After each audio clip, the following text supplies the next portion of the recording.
నమస్తే. Welcome to Pinaki talks. Kashmir పహల్గామ్లో terrorist attacks జరిగి చాలామంది ప్రాణాలు కోల్పోయారు. ఇదంతా పాక్ పనే అని ఇండియా కాదు, మాకేం సంబంధం లేదు, మోడీ అంటే గిట్టని ఇండియన్ లోకల్ గ్యాంగ్స్ ఇలాంటి పని చేశారు అని పాక్ అంటున్నాయి. ఇంతకీ టూరిస్టులపై దాడి జరిగిన తరువాత ఇండియా పాకిస్తాన్ మధ్య యుద్ధం వస్తే ఎవరు గెలుస్తారు, ఎవరి బలం ఎంత అని చాలామంది మాట్లాడుకుంటున్నారు. కానీ యుద్ధం చేయాలంటే చాలా ఖర్చు అవుతుంది. ఫ్యూయల్, బుల్లెట్స్, ఆధునిక సామాగ్రి, ఇతర దేశాల నుంచి అప్పటికప్పుడు కొనే ఆయుధాలు, ఇలాంటి వాటితో పాటు మిత్ర దేశాలు అందించే సాయంలో కూడా కొన్ని ఖర్చులుంటాయి. సో ఈ ఖర్చులకు సరిపడా డబ్బులు ఈ రెండు దేశాల దగ్గర ఉన్నాయా? ఆర్థికంగా ఎవరి బలం ఎంత? ఈ యుద్ధంలో పాకిస్తాన్ ఎందుకు ఓడిపోదు అనే చాలా ఇంట్రెస్టింగ్ విషయాలను మీకు చెప్పే ప్రయత్నం చేస్తాను. అసలు యుద్ధం వస్తుందా అంటే ఈసారి వస్తుంది అనే చాలామంది నిపుణులు చెప్తున్నారు. కాకపోతే అది ఎలాంటి యుద్ధం అనేది కొన్ని రోజుల్లో తెలుస్తుంది. పహల్గామ్లో టెర్రర్ అటాక్ జరిగిన తరువాత పాకిస్తాన్కు సింధు జలాలను ఆపేయటం, ఇండియాలో ఉన్న పాకిస్తాన్ ప్రజలు ఇండియా వదిలి వెళ్ళిపోవటము, అలాగే అఫీషియల్స్, గవర్నమెంట్ అధికారులు అందరూ కూడా ఇండియా నుంచి విడిచి వెళ్ళిపోవాలి. అలాగే పాకిస్తాన్లోని ఇండియా దౌత్య అధికారులను కూడా ఇండియాకు రప్పించారు. ఆ తరువాత ఇండియా పాక్ మధ్య ఉన్న అట్టారీ చెక్ పోస్ట్ను వెంటనే మూసేశారు. భారత హోంమంత్రి అమిత్ షా దేశంలోని పాకిస్తానీయులను వెంటనే గుర్తించాలని, అలాగే వెనక్కి పంపించాలని అన్ని రాష్ట్రాలకు సూచించారు. The Home Minister Amit Shah, having spoken with chief ministers of all states, speaking to them, asking them to identify Pakistani nationals and then deport them. ఇక ఈ దాడి జరిగిన తరువాత ఇండియా పాకిస్తాన్ సరిహద్దుల్లో రెండు దేశాలు సైనిక డ్రిల్స్ చేస్తున్నాయి. ఇప్పుడు యుద్ధం జరిగితే యుద్ధానికి సరిపడా నిధులు ఉన్నాయా అనే మొదటి ప్రశ్నకు సమాధానంగా 1999కి ఒక్కసారి వెళ్దాం. అప్పుడు జరిగిన కార్గిల్ వార్ గురించి కొన్ని విషయాలు తెలుసుకుందాం. అప్పుడు 42 రోజులు జరిగిన కార్గిల్ వార్ ఖర్చును ఇప్పటి 2025లో లెక్కగడితే దాదాపు 49,000 కోట్లు అవుతుందని ఒక అంచనా. ఇది అఫీషియల్ రిపోర్ట్ కాదు, కానీ ఇండిపెండెంట్ జర్నలిస్ట్ చేసిన అంచనా ఇది.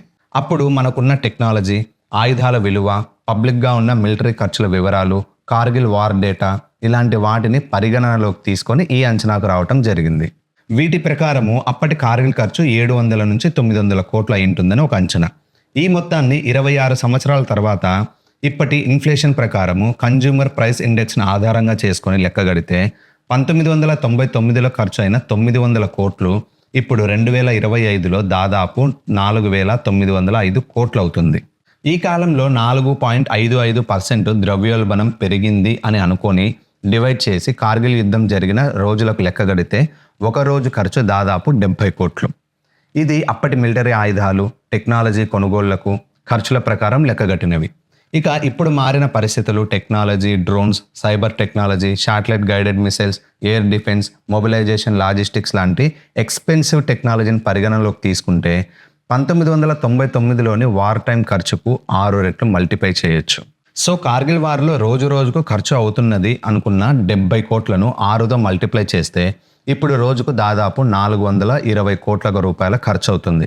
సో కార్గిల్ జరిగినట్లే ఇప్పుడు కూడా 42 రోజులు హై ఇంటెన్సిఫై వార్ జరిగితే దాదాపు 17,640 కోట్లు ఖర్చు అవుతుంది.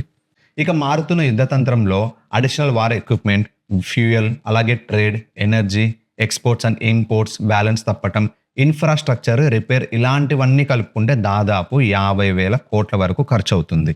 ఇక ప్రపంచ ఆర్థిక వ్యవస్థల్లో బలంగా ఎదుగుతున్న ఇండియా ఈ సంవత్సరం $4 ట్రిలియన్ జీడిపి దిశగా ముందుకు వెళ్తోంది. ఫారిన్ ఎక్స్చేంజ్ రిజర్వ్ దాదాపు $700 బిలియన్. అలాగే భారతదేశ ఒక సంవత్సర రక్షణ బడ్జెట్ దాదాపు 7 లక్షల కోట్లు. ఇంత పెద్ద ఆర్థిక వ్యవస్థగా ఉన్న ఇండియా ఒకవేళ 42 రోజులు యుద్ధం చేస్తే అయ్యే ఖర్చు దాదాపు 50,000 కోట్లు. అంటే ఈ ఖర్చు మన దేశ జీడిపిలో 0.6% మాత్రమే.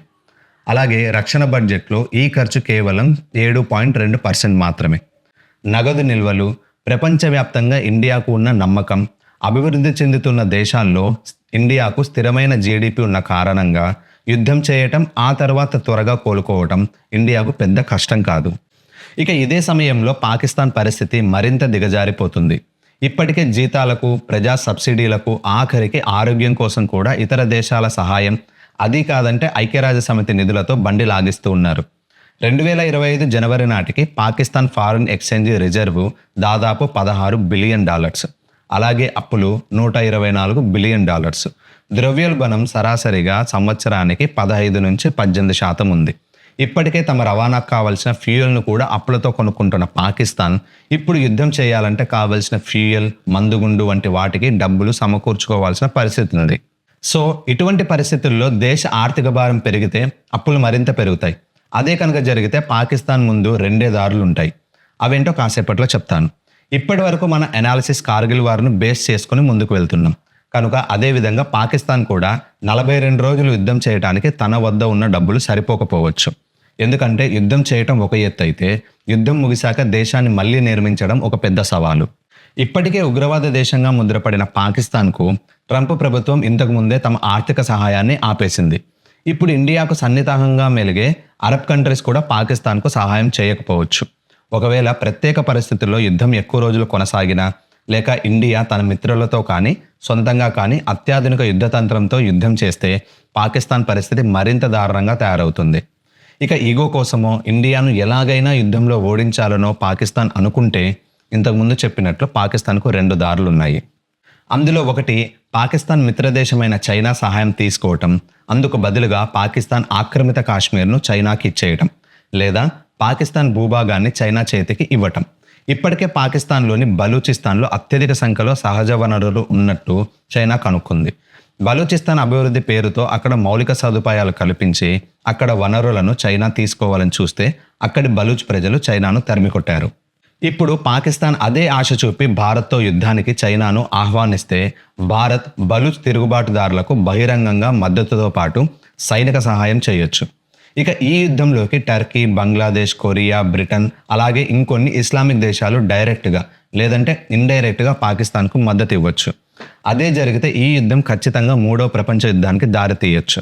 ఇప్పటికే 2 యుద్ధాలతో అట్టుడికిపోతున్న ప్రపంచం ఇక ఈ యుద్ధంతో 2గా ఖచ్చితంగా చీలుతుంది. ఇప్పటికే జర్మనీ, బ్రిటన్, ఇజ్రాయెల్ లాంటి దేశాలు ఇస్లామోఫోబియాతో బాధపడుతుంటే అమెరికా చైనాపై తన కక్షను పన్నుల రూపంలో చూపెడుతోంది. ఇక చైనా పాకిస్తాన్ తరపున యుద్ధానికి దిగితే అమెరికా ఇండియా తరపున సైనిక సహాయం చేస్తుంది. ఇజ్రాయెల్ ఇప్పటికే యుద్ధం వస్తే ఇండియా తరపున ఉంటామని బహిరంగంగా చెప్పింది. సో 2 దేశాల మధ్య ప్రారంభమయ్యే యుద్ధం 2 దేశాల మధ్య ఉంటే పాకిస్తాన్ కేవలం కొన్ని రోజుల్లోనే తన ఓటమిని ఒప్పుకొని తీరుతుంది. ఇప్పటికే పాకిస్తాన్లోని హయ్యర్ అఫీషియల్స్ అందరూ తమ కుటుంబాలను అమెరికా, కెనడా లాంటి దేశాలకు పంపించేశారు. 2 దేశాలకు మద్దతుగా ఇతర దేశాలు ఈ యుద్ధంలో పాల్గొంటే మాత్రం మరో రష్యా ఉక్రెయిన్ యుద్ధంలా మారుతుంది అనటంలో ఎటువంటి ఆశ్చర్యం లేదు. భారతదేశ అభివృద్ధి, ఆర్థిక బలం, పటిష్ట నాయకత్వం, దుర్భేద్యమైన సైనిక బలగం, ఇతర దేశాల్లో భారత్ మీద ఉన్న నమ్మకం, భవిష్యత్ ప్రగతి ఇవన్నీ చూసుకుంటే పాకిస్తాన్ దాదాపు యుద్ధం చేయకపోవచ్చు. ఐక్యరాజ్య సమితి జోక్యంతో ఈ గండం నుంచి బయటపడే అవకాశాలు ఎక్కువగా ఉన్నాయి. ఏది ఏమైనా ఎవరు మధ్యవర్తిత్వం చేసినా చేయకపోయినా దేశ ప్రజలపై జరిగిన ఈ దాడిని ప్రధానమంత్రి దేశంపై జరిగిన దాడిగా వర్ణించటంతో భారత్ ప్రతీకారం తీర్చుకోకుండా ఉండదు అనే సంకేతాన్ని ప్రపంచ దేశాలకు ఇచ్చింది. ये हमला सिर्फ निहत्थे पर्यटकों पर नहीं हुआ है. देश के दुश्मनों ने भारत की आत्मा पर हमला करने का दुस्साहस किया है. ఈ ప్రతీకార దాడి తీవ్రత, పరిధి ఎంత అనేది కాలమే సమాధానం చెప్తుంది. ఉగ్రవాదుల ఈ దాడి దేశం మీద కంటే ఒక మతం మీద జరిగిన దాడి. ఇండియాలో జరిగిన ఈ దాడి కేవలం జాతి విద్వేషంతో హిందువులపై జరిగింది. ఇకనైనా దేశంలోని ప్రతి హిందువు కులాలకు అతీతంగా సంఘటితం కావాలని కోరుకుంటూ మరో వీడియోతో మళ్ళీ కలుద్దాం. జై హింద్.